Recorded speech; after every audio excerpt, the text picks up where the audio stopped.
अस्सलामु अलैकुम। आप सभी का हमारे यूट्यूब चैनल पे वेलकम है। आज की इस इम्पोर्टेंट क्लास में हम बात करने वाले हैं दक्कन में उर्दू शेर और अदब के बारे में। ये क्लास आप सबके लिए बहुत ही इंपॉर्टेंट होने वाली है। आप में से जो लोग हमारे चैनल पे फर्स्ट टाइम विजिट कर रहे हैं, इस चैनल को सब्सक्राइब कर लीजिएगा। साथ ही साथ में अगर आप हमारे टेलीग्राम चैनल को ज्वाइन करना चाहते हैं, इस वीडियो के डिस्क्रिप्शन बॉक्स में आपको हमारे टेलीग्राम चैनल का लिंक मिल जाएगा। वहां से सीधे आप हमारे टेलीग्राम चैनल को ज्वाइन कर सकते हैं और अपने एग्जाम की शानदार प्रिपरेशन कर सकते हैं। तो चलिए शुरू करते हैं आज की इंपॉर्टेंट क्लास। यहां से आपको एग्जाम में डेफिनेटली क्वेश्चन मिलने वाले हैं। उर्दू शेर अदब की तारीख में दक्कन को बड़ी अहमियत हासिल है। उसके फरोग में यहाँ के बादशाहों ने भी हिस्सा लिया। दक्कन ही का एक बादशाह कुली कुतुब शाह उर्दू का पहला साहिब दीवान शायर भी। अब ये फैक्ट आप सबके लिए बहुत ही इंपॉर्टेंट है। कई सारे एग्जाम में क्वेश्चन पूछा गया कि उर्दू का पहला साहिब दीवान शायर कौन है, तो आपका आंसर हो जाएगा कुली कुतुब शाह। दक्कन के एक अहम शायर वली दक्कनी ने अपनी गजल गोई के लिए बेपनाह मकबूलियत हासिल की। पहले दक्कन की हदूद में गुजरात, तेलंगाना और कर्नाटक के इलाके शामिल थे। यहाँ 4 जुबानें गुजराती, मराठी, तेलुगु और कन्नड़ बोली जाती थी। उर्दू जुबान सबसे पहले शुमाली हिंद से आने वाले सूफियाए कराम के साथ यहाँ पहुंची। सूफियाए कराम ने रुश्द व हिदायत के सिलसिले में मकामी जुबानों से मेलजोल बढ़ाया। इस मेलजोल से एक नया लिसानी माहौल तैयार हुआ। दक्कन पर अलाउद्दीन खिलजी की फतह ने शुमाल और जुनूब को एक धागे में पिरोने का काम किया और नए लिसानी माहौल को मजीद फरोग हासिल हुआ। कुछ ही अरसा बाद 1327 से मोहम्मद बिन तुगलक ने हिंदुस्तान की राजधानी को दिल्ली से दक्कन के इलाके दौलताबाद मुंतकिल करने का फैसला किया। पायतख्त की तब्दीली से नए लिसानी माहौल को तेजी के साथ परवान चढ़ने का मौका मिला। जिंदगी के हर शोबे से ताल्लुक रखने वाले अफराद यहाँ आकर बस गए। जुबान के लेन देन का जो अमल सूफिया इकराम से शुरू हुआ था, फौजियों से पेसालारों से होता हुआ हुक्काम और दरबार तक पहुंच गया। अगरचे 1 साल के बाद ही दिल्ली को दोबारा राजधानी बना दिया गया, ताहम दिल्ली से ताल्लुक रखने वाले ज्यादातर लोगों ने वहीं रिहाइश इख्तियार कर ली। दिल्ली से आई हुई जुबान पर मकामी असरात की वजह से आगे चलकर एक नया नाम दक्कनी दे दिया गया, जो उर्दू की एक कदीम शक्ल है। यानी दिल्ली से जो जुबान आई थी उस पर मकामी असरात पड़े और एक नया नाम उसे दिया गया। उसका नाम क्या था? दक्कनी। और ये उर्दू की एक कदीम शक्ल है।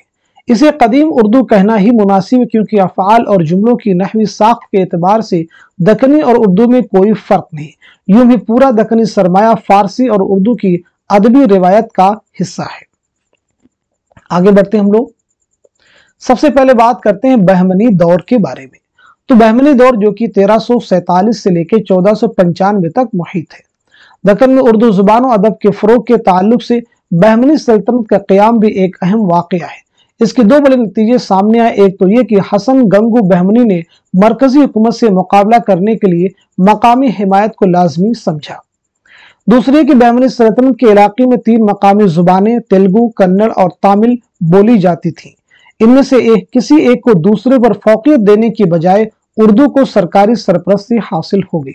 इसी सल्तनत के आखिरी दौर के बादशाह महमूद शाह बहमनी के अहद का एक शायर कुरैशी बेदरी है। कुरैशी बेदरी है जिसके बारे में ख्याल है कि उसी ने कदीम उर्दू को दक्कनी का नाम दिया। यानी इसके बारे में ख्याल है कि उर्दू को दक्कनी का नाम किसने दिया? कदीम उर्दू को तो कुरैशी बेदरी ने। सो इस शाह के दौरी बेदर मकाम, ये शायर क्या नज़्म दक्कनी तमाम। बहमनी सल्तनत के इल्म दोस्ती और अदब नवाजी के बहुत से किस्से मशहूर हैं। कहा जाता है कि उन्होंने ख्वाजा हाफिज शिराजी को हिंदुस्तान आने की दावत दी थी। उस दौर में बहुत से सूफिया इकराम और शायरों के नाम मिलते हैं। मसलन शाह बुरहानुद्दीन गरीब, सैयद यूसुफ राजा, अमीर हसन संजरी, मोहम्मद अकबर हुसैनी, मुल्ला मोहम्मद तकी नजीरी, मोहम्मद अब्दुल्ला हुसैनी, फिरोज शाह, मुश्ताक, लुत्फी, अशरफ, निजामी, सैयद मोहम्मद हुसैनी गेसुदराज वगैरह। इनमें भी निजामी बेदरी और सैयद मोहम्मद हुसैनी गेसुदराज बंदा नवाज की सबसे ज्यादा अहमियत है। निजामी बेदरी की मसनवी कदम राव पदम राव जो कि उर्दू की पहली मसनवी है। ख्वाजा बंदा नवाज गेसुदराज, इनका नाम है सैयद मोहम्मद हुसैनी और तखल्लुस से शहबाज। ये चीज देखिए इंपॉर्टेंट है। वह दिल्ली में पैदा हुए और फिरोज शाह बहमनी के अहद में دہلی سے گلبرگہ چلے گئے. اب یہ جو فیکٹ ہے یہ آپ کو پریویس ایئر ایگزام کے کوشچن میں مل جائے گا کہ آپ دہلی سے گلبرگہ کس کے عہد میں گئے. تو آنسر آپ کا فیروز شاہ بہمنی. وہ اپنے زمانے کے بڑے عالم تھے. عربی فارسی کے علاوہ دکنی میں بھی انہوں نے اپنی تصانیف یادگار چھوڑی. ان میں شکار نامہ اور چکی نامہ اہم ہیں. آگے بات کرتے ہیں حسن نظامی بیدری. ان کا نام فخر الدین اور تخلص نظامی بیدر کے رہنے والے تھے. ان کی شہرت ان کی ایک مثنوی قدم راؤ پدم راؤ کی وجہ سے ہے. اس مثنوی کو اردو کی پہلی مثنوی کہا جاتا ہے. قدم راؤ پدم راؤ اس مثنوی کے مرکزی کردار ہے. قدم راؤ راجا ہے اور پدم راؤ اس کا وزیر ہے. یہ ایک راجا کی کہانی جو عورت کی وفاداری پر شک کر کے سنیاس لے لیتا ہے. بعد میں جوگی سے دھوکہ کھا کر اپنی سابقہ حالت پر لوٹ آتا ہے اور ہنسی خوشی زندگی گزارتا ہے. جتنی چیزوں کو میں ہائی لائٹ کروں ان کو آپ نوٹ کر سکتے ہیں اپنی نوٹ بک میں. چلیے آگے بات کرتے ہیں ہم لوگ. بہمنی سلطنت کے بطن سے 5 نئی سلطنتیں عادل شاہی، قطب شاہی، نظام شاہی، برید شاہی اور عماد شاہی وجود میں آئی. ان میں عادل شاہی اور قطب شاہی سلطنتوں نے اردو زبان و ادب کی ترقی میں بڑا حصہ لیا. بات کرتے ہیں ہم لوگ عادل شاہی سلطنت کے بارے میں. عادل شاہی 1490 سے لے کر کے 1686. بیجاپور میں عادل شاہی سلطنت کا قیام 1490 میں ہوا. یہ حکومت تقریباً 195 سال تک قائم رہی. عادل شاہی بادشاہوں نے نہ صرف شعر و ادب کی سرپرستی کی بلکہ وہ خود بھی شعر کہتے تھے. اس حکومت کا بانی یوسف عادل شاہ ترکی اور فارسی میں شعر کہتا تھا. ایک اور بادشاہ ابراہیم عادل شاہ کو ثانی کو جگت گرو کے نام سے شہرت ملی. یہ فیکٹ بھی امپورٹنٹ کہ جگت گرو کے نام سے کسے جانا جاتا تھا. تو آنسر آپ کا ہے ابراہیم عادل شاہ ثانی. اگرچہ شروع میں عادل شاہیوں نے شمالی ہند کے درباروں کی نقل کی اور فارسی زبان کا بول بالا رہا، لیکن اس دور میں ہند ایرانی تہذیب کے سنگم کو علوم و فنون کے ہر شعبے میں کافی فروغ حاصل ہوا. اردو زبان و ادب پر اس تہذیبی امتزاج کے اثرات مرتب ہوئے. بیجاپور میں کئی شاعر اور ادیبوں کے نام ملتے ہیں. ان میں عبدل، میراجی شمس الاشاق، اشرف بیابانی، برہان الدین جانم، شاہ داول، ملک خوشنود، رستمی، مقیمی، حسن شوقی، صنعتی، علی عادل شاہ ثانی، شاہی نصرتی، امین الدین اعلیٰ کے نام اہم ہیں. یہ سبھی اہم نام ہیں. انہیں آپ کو یاد رکھنا ہوگا. ذہن میں ایک بار آپ رکھیں ان سب کو.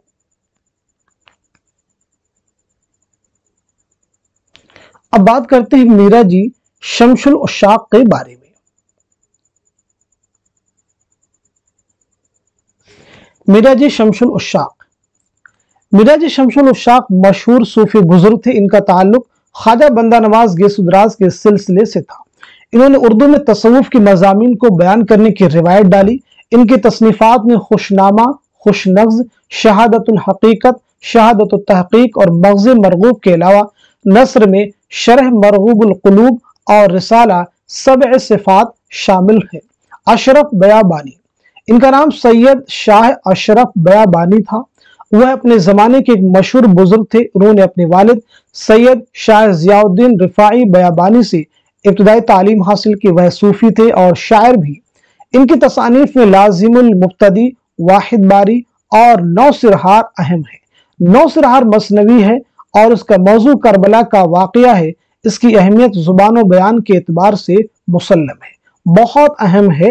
نو سرہار کو اردو کا پہلا مرثیہ بھی کہا جاتا ہے. آپ یاد رکھیں گے. ابراہیم عادل شاہ ثانی. ابراہیم عادل شاہ ثانی عادل شاہی سلطنت کے تیسرے بادشاہ تھے. وہ فارسی اور دکنی دونوں میں شعر کہتے تھے. مصوری اور موسیقی سے بھی انہیں گہرا لگاؤ تھا. ان کی مشہور تصنیف کتاب نورس یا نورس نامہ ہے. یہ کتاب بنیادی طور پر راگ راگنیوں سے متعلق ہے. یہ چیز بھی یاد رکھیں گے. اس کتاب میں ابراہیم عادل شاہ نے راگ راگنیوں پر مبنی خود اپنے گیت شامل کیے. 17 راگوں کے تحت کل 59 گیت اور 17 دوہے شامل ہیں. یہ فیکٹ بھی آپ ذہن میں رکھ سکتے ہیں اگر ڈیٹیل میں آپ سے کوشچن پوچھے جائیں گے. چلیے آگے بڑھتے ہیں ہم لوگ. ہر گیت کا موضوع مختلف ہے. اس کے بیشتر گیت ہندو دیومالا کے قصوں سے بھرے ہوئے ہیں. عشقیہ واردات اور کیفیات کی تصویر کشی کرنے میں ابراہیم عادل شاہ ثانی کو کمال حاصل تھا۔ شاہ امین الدین اعلیٰ، ان کا شمار دکن کے مشہور بزرگوں میں ہوتا ہے۔ وہ برہان الدین جانم کے بیٹے تھے۔ انہوں نے اپنے مریدوں کی ہدایت و رہنمائی کے لیے رسائل لکھے اور شعر بھی کے۔ وجود نامہ، چکی نامہ، وصل نامہ، محبت نامہ، نور نامہ، نظم وجودیہ، رموز السالکین، گنج مخفی، رموز العارفین وغیرہ ان کی تصانیف ہیں۔ علی عادل شاہ ثانی شاہی، محمد عادل شاہ کے جانشین علی عادل شاہ ثانی شاہی بلند پایہ شاعر تھے۔ شاعری کے علاوہ خطاطی، موسیقی، مصوری اور فن سپہ گری میں بھی مہارت رکھتے تھے۔ انہوں نے نہ صرف شاعروں اور عالموں کی قدردانی کی بلکہ خود بھی زیادہ تر اصناف سخن میں طبع آزمائی کی۔ کلیات شاہی کے نام سے ان کا کلام شائع ہو چکا ہے، جس میں قصائد، مثنوی، غزلیات، چار در چار، کبت اور فارسی کلام اور قطعات تاریخ شامل ہیں۔ شاہی کی نمایاں خصوصیت یہ ہے کہ انہوں نے اپنے کلام میں مقامی اور ملکی عناصر کو بطور خاص اہمیت دی۔ ان کے کلام کا پورا پس منظر ہندوستانی ہے۔ نسوانی حسن اور مناظر قدرت کی دلفریب عکاسی میں انہیں مہارت حاصل تھی۔ شاہی نے ہر صنف سخن میں اپنی انفرادیت قائم کی ہے۔ قصائد میں نصرتی کے بعد ان کا نام بہت نمایاں ہے۔ ان کی غزلوں میں عشقیہ تجربات کے ساتھ ترنم اور غنائیت بھی پائی جاتی ہے۔ عبدل، ان کے نام کے متعلق دو روایتیں۔ ایک روایت کے مطابق ان کا نام عبداللہ تھا، جبکہ دوسری روایت میں ان کا نام عبد الغنی بتایا گیا ہے۔ عبدل ابراہیم عادل شاہ ثانی کے درباری شاعر تھے۔ ان کی مشہور تصنیف ابراہیم نامہ ہے، یہ آپ کو یاد رکھنا، جسے بیجاپور کا پہلا ادبی کارنامہ کہا جاتا ہے۔ یہ بادشاہ وقت کا قصیدہ ہے۔ ابراہیم نامہ اپنے دور کے سماجی، اخلاقی اور مجلسی حالات و واقعات کی آئینہ داری کے لیے مشہور ہے۔ شاہ برہان الدین جانم، شاہ برہان الدین میرا جی شمس الافشاق کے بیٹے اور خلیفہ تھے۔ انہوں نے تصوف کے مضامین کو موضوع بنایا۔ ان کے مشہور رسائل ارشاد نامہ، حجت البقاء، وصیت الحادی، سکھ سہیلا اور پنج گنج وغیرہ۔ کلمت الحقائق الوجودیہ ان کی نثری تصانیف ہے۔ جانم نے عام طور پر ہندی بحریں استعمال کی ہیں۔ انہوں نے اسلامی تصوف کی تشریح کے لیے ہندو فلسفے کی اصطلاحوں کو نہایت خوبی سے استعمال کیا ہے۔ آگے بات کرتے ہیں ملک خوشنود۔ ان کا تعلق اصلاً گولکنڈہ سے تھا، بعد میں بیجاپور چلے گئے اور وہاں اعلیٰ عہدوں پر فائز رہے۔ ان کی دو مثنویات جنت سنگار اور بازار حسن ملتی ہیں۔ جنت سنگار امیر خسرو کی فارسی مثنوی ہشت بہشت اور بازار حسن انہی کی یوسف زلیخا کا دکنی ترجمہ ہے۔ یہ چیز دیکھیں، آپ یاد رکھ سکتے ہیں۔ آگے بات کرتے ہیں رستمی۔ ان کا نام کمال خاں تھا، یعنی کمال خاں رستمی۔ وہ عادل شاہی دربار سے وابستہ تھے۔ رستمی بڑے قادر الکلام شاعر تھے۔ انہوں نے غزلیں بھی کہیں اور قصیدے بھی۔ رستمی کی شہرت ان کے ترجمے کی وجہ سے۔ انہوں نے ایک فارسی مثنوی خاورنامہ کا دکنی میں ترجمہ کیا جو 24,000 اشعار پر مشتمل ہے۔ اس میں 222 عنوانات کے تحت حضرت علی رضی اللہ عنہ کی جنگی فتوحات کا ذکر ہے۔ آگے بات کرتے ہیں حسن شوقی کے بارے میں۔ حسن شوقی، ان کا نام ہے حسن اور شوقی جو ہے تخلص کرتے تھے۔ ان کا تعلق دکن کے 3 درباروں عادل شاہی، قطب شاہی اور نظام شاہی سے تھا۔ عمر کا بڑا حصہ نظام شاہی حکومت میں گزرا۔ اپنی زندگی کے آخری ایام میں وہ عادل شاہی سلطنت سے وابستہ ہو گئے۔ انہوں نے شاعری میں بڑا نام پیدا کیا۔ فتح نامہ، نظام شاہ اور میزبانی نامہ ان کی 2 مثنویاں ہیں۔ انہوں نے غزلیں بھی کہیں۔ دکنی ادب کی تاریخ میں حسن شوقی کی بڑی اہمیت ہے۔ ان معنوں میں بھی ہے کہ انہوں نے ولی سے قبل صنف غزل کو مقبول، خاص و عام بنایا۔ ان کا کلام دیوان حسن شوقی کے نام سے شائع ہو چکا ہے۔ بات کرتے ہیں مقیمی۔ مقیمی ابراہیم عادل شاہ کے زمانے کے مشہور شاعر ہیں۔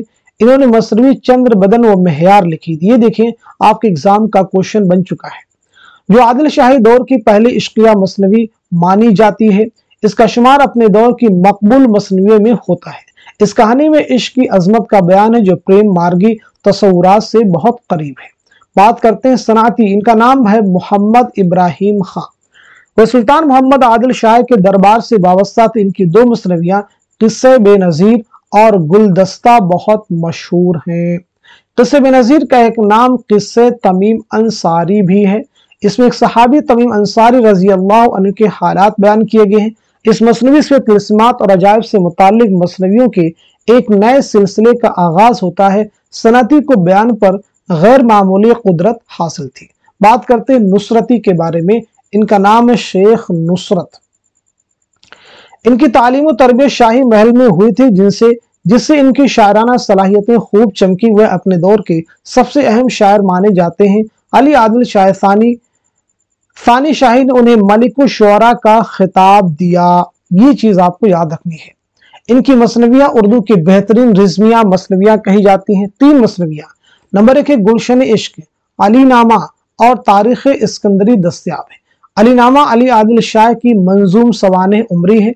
इसमें नुसरती के कसायद भी शामिल है। गुलशन इश्क में अली आदिल शाह की मुख्तलिफ जंगों का जिक्र है। तारीख इस्कंदरी भी रिज़्मिया मसनवी है और इसमें सिकंदर आदिल शाह के इंतकाल पर मरहटों और आदिल शाही फौजों के दरमियान लड़ाई का हाल बयान किया गया है। नुसरती को कुदरती मनाजिर की अक्कासी और जंगो जदल के मार्कों की तफसील पेश करने में बड़ी महारत हासिल थी। अब बात करते हैं हम लोग कुतुब शाही दौर के बारे में, 1495 से 1690। गोलकुंडा में कुतुब शाही हुकूमत 1508 से लेकर 1686 तक कायम रही। गोलकुंडा का इलाका हैदराबाद, आंध्र प्रदेश और मौजूदा महाराष्ट्र के बाज इलाकों पर मुश्तमिल था। गोलकुंडा का इलाका हैदराबाद, आंध्र प्रदेश और मौजूदा महाराष्ट्र के बाज इलाकों पर मुश्तमिल था। यहाँ की कुतुब शाही हुकूमत और दिल्ली की मुगल सल्तनत में नस्ली और तहजीबी यगांगत दिखाई देती है। इत्तेफाक से दोनों के इस्तेकाम का जमाना भी एक था। अकबर की तरह इब्राहिम और मोहम्मद कुली कुतुब शाह ने भी मकामी सतह पर तहजीबी यगांगत और बाहमी रवाबित को फरोग देने की कोशिश की।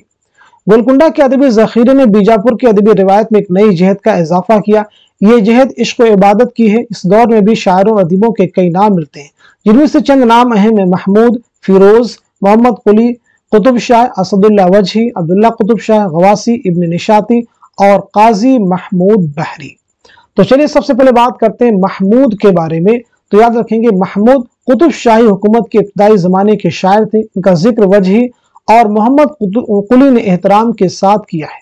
महमूद की गज़लें, मरसिये और दोहरे मुख्तलिफ बयाजों में मिलते हैं। इनकी गज़लों में फ़ारसी और मकामी ज़ुबान की लफ्ज़ियात का खुशगवार इम्तिजाज मिलता है, जो बाद में आने वाले शोरा के लिए गज़ल के मैदान में नई राहें हमवार करने में काफ़ी मददगार साबित हुआ। फिरोज, इनका नाम है कुतुबुद्दीन या कुतुबुद्दीन कादरी, ये आप याद रख सकते हैं। इनका शुमार बीदर के मशहूर शायरों और गोलकुंडा के बड़े असातिज़ा में होता है। इनकी मशहूर तसनीफ है पिरतनामा, ये आप याद रख सकते हैं, जिसमें इन्होंने अपने पीर और मुर्शिद की तारीफ और तौसीफ की है। इनका तर्ज बयां रवा और बेसाख्ता है। आगे बात करते हैं मुल्ला वजही। मुल्ला वजही का नाम है असदुल्ला, जैसे गालिब का नाम है असदुल्ला।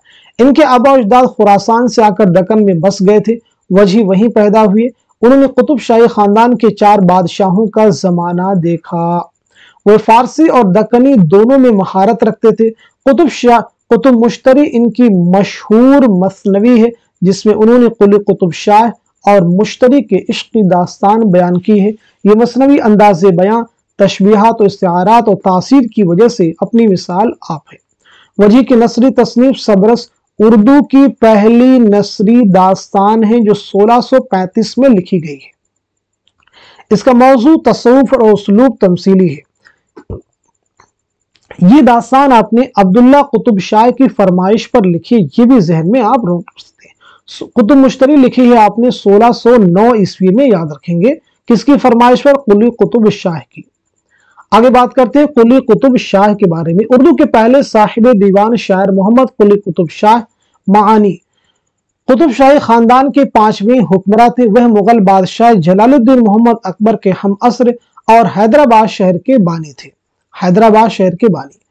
47 साल की उम्र में इनका इंतकाल हुआ। कुली कुतुब शाह का उर्दू कुल्लियात 50,000 अशार पर मुश्तमिल है, जिसमें सभी असनाफ के नमूने मौजूद हैं। उन्होंने उर्दू शायरी को ईरानी शायरी के रंग व आहंग से रोशनाश कराया और उसमें हिंदुस्तानी फिक्र, एहसास और तहजीब व मुआशरत की अक्कासी की। इन दोनों हैसियतों से मोहम्मद कुली कुतुब शाह का कलाम संगे मील की हैसियत रखता है। मोहम्मद कुली कुतुब शाह नायका भेद और श्रृंगार रस की नज़ाकतों से वाकिफ थे। उन्होंने औरत को हर रूप में पेश किया। फारसी तलमीहात के साथ साथ हिंदू देवमाला और हिंदुस्तानी तलमीहात और सियारे भी खूब इस्तेमाल किए। आगे बात करते हैं अब्दुल्ला कुतुब शाह के बारे में। इन्होंने अपने नाना मोहम्मद कुली कुतुब शाह की अदबी रिवायत को आगे बढ़ाने में अहम किरदार अदा किया है। फनून लतीफ़ा और शेर व अदब की सरपरस्ती के साथ साथ इन्होंने भी शायरी में कमाल दिखाया है। इनके कलाम में राग रंग की महफिलों की खूबसूरत अक्कासी मिलती है। बात करते हैं गवासी। गवासी कुतुब शाही दौर के अहम शायर थे। सुल्तान अब्दुल्ला कुतुब शाह ने इन्हें मलिकुश शुअरा का खिताब दिया था। वो सफ़ीर के ओहदे पर फायज से इनकी 3 मसनवियाँ हैं, मीना सतवंती, सैफुल मुलूक व बदीउल जमाल और तोता नामा। गजल, कसीदे, रुबाई और मरसिये पर मुश्तमिल उनका दीवान भी मौजूद है। हुस्न इश्क का मौजू इनका खास मैदान है। गवासी की 3 मसनवियाँ इश्किया हैं, लेकिन इश्किया किस्से मुख्तलिफ अंदाज में बयान हुए हैं। इन किस्सों के पीछे अखलाक और मुआशरत के आइन और आदाब भी तमसीली पैराए में नज्म किए गए हैं। जुबान और बयान के एतबार से भी गवासी ने अपनी इनफरादियत कायम की है। इब्ने निशाती, अब देखिए इनका नाम इंपॉर्टेंट है, शेख मोहम्मद मजहरुद्दीन। वह अब्दुल्ला कुतुब शाह के दरबार से वाबस्ता थे। इनकी मसनवी बहुत अहम एग्जाम में पूछी गई है। फूलबन किसकी है? इब्ने निशाती की। फूलबन फारसी किस्सा बसातीनुल इंस का दकनी तर्जुमा है। इसमें अब्दुल्ला कुतुब शाह की मद में भी अशार लिखे गए। निशाती की मसनवी लफ्जी और मानवी खूबियों से पुर है। आगे बात करते हैं बहरी, काजी महमूद बहरी। काजी महमूद नाम है, तखल्लुस बहरी। वो एक मारूफ सूफी बुजुर्ग थे। मन लगन इनकी मशहूर मसनवी है। इसमें तसव्वुफ के मज़ामिन दिल नशी हिकायतों की सूरत में बयान किए गए हैं। जुबान और बयान के एतबार से मन लगन बुलंद पाया मसनवी है। इनकी दूसरी मसनवी भंग आबनामा भी मौजूद है। बहरी ने गजलें भी लिखी हैं जिनमें शगुफ्तगी, रवानी और बेसाख्तगी पाई जाती है। दक्कन में उर्दू अदब की जो रिवायत आदिल शाही और कुतुब शाही दौर में कायम हुई, उन हुकूमतों के खात्मे के बाद इससे मजीद तरक्की हुई और 2 बड़े नाम वली और सिराज सामने आए, जिनसे दक्कन और शुमाल की तफरीक खत्म हो गई। वली दक्कनी, इनका नाम है वली मोहम्मद। इनके आबा अजदाद गुजरात में मुकीम थे। वहां से हिजरत करके वो दक्कन की तरफ आए और वहीं बस गए। बाज लोगों का ख्याल है कि वली औरंगाबाद में पैदा हुए। शाह वजीहुद्दीन गुजराती की सोहबत से फैज हासिल किया। इन्होंने शायरी के मैदान में कदम रखने के बाद अपने पेशरो दक्कन के दूसरे शोरा के बरखिलाफ सिन्फ गजल की तरफ ज्यादा तवज्जो की और अपनी खुदादाद सलाहियतों से इस सिन्फ को बहुत जल्द बामे अरूज तक पहुंचा दिया। वली ने फारसी गजल के मज़ामीन और तशबीहात और सियारात से अपनी गजल को आरास्ता किया, जिसकी बदौलत गजल में एक नई रिवायत का आगाज हुआ। जब वली का दीवान दिल्ली पहुंचा, उसके बाद वो 1700 ईस्वी में खुद यहाँ आए तो अहले दिल्ली ने उनकी और उनके कलाम की बड़ी कद्र की। वली के दिल्ली आने से कबल भी उर्दू में तबा आजमाई की जाती थी, लेकिन आम तौर पर लोग उसकी तरफ मुतवज्जो नहीं थे।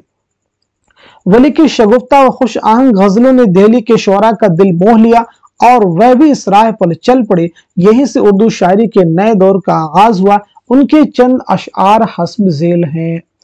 मुफलिसी सब बहार खोती है, मर्द का एतबार खोती है। दिल को गर मर्तबा हो दर्पण का, मुफ्त है देखना सृजन का। जब मेरी खबर लेने वो सयाद ना आया, शायद कि मेरा हाल उसे याद ना आया। सिराज औरंगाबादी, इनका नाम है सैयद शाह सिराजुद्दीन हुसैनी और तखल्लुस है सिराज। इनके आबा अजदाद मेरठ के रहने वाले थे, लेकिन वह औरंगाबाद में पैदा हुई, वहीं तालीम हासिल की। सिराज पर हमेशा जज्ब व कैफ का एक आलम तारी रहता था। इसी आलम में वो शेर भी कहते रहते थे। इसी वजह से उनके कलाम में जज्ब और सरमस्ती की कैफियत भी मिलती है। उनके चंद अशआर मुलाहजा हूँ। यार को बेहिजाब देखा हूँ, मैं समझता हूँ ख्वाब देखा हूँ। दोरंगी खूब नहीं या क्रंग हो जा, सरापा मोम या संग हो जा। खबरे तहय्युर इश्क सुन, न जुनू रहा न परी रही। न तू रहा न तो मैं रहा, जो रही सो बेखबरी रही। वली और सिराज की बात शुमाली हिंद में उर्दू शायरी का एक नया दौर शुरू होता है। तो आज के सेशन में हमने बहुत ही इंपॉर्टेंट पॉइंट्स को कवर करने की कोशिश की है। इस टॉपिक से रिलेटेड जितने भी इंपॉर्टेंट क्वेश्चंस एग्जाम में फॉर्म किए जा सकते हैं, उन्हीं सब पॉइंट्स को हमने यहाँ पे हाईलाइट किया है, ताकि आप इन पॉइंट्स को नोट कर सकें, लर्न कर सकें और आने वाले एग्जाम में आप अच्छे से अच्छा कर सके, बेहतर से बेहतर कर सके। तो आप सब लोग इस क्लास को खूब शेयर कीजिए ताकि दूसरे लोग भी इस क्लास से मुस्तफीद हो सकें, फायदा उठा सकें और हमारे चैनल के बारे में लोगों को मालूमात दीजिए, क्योंकि बहुत बड़ी तादाद जिन्हें इस चैनल के बारे में मालूमात हासिल नहीं, एक ऐसा चैनल जिसपे उर्दू की क्लासेस रेगुलर होती हैं। तो आप सब लोग इस क्लास को खूब शेयर कीजिए, मिनिमम 1 लोगों के साथ में आप जरूर शेयर कीजिए। तो आज क्लास को यहीं तक रखते हैं, मिलते हैं अगले क्लास में, तब तक के लिए खुदा हाफिज।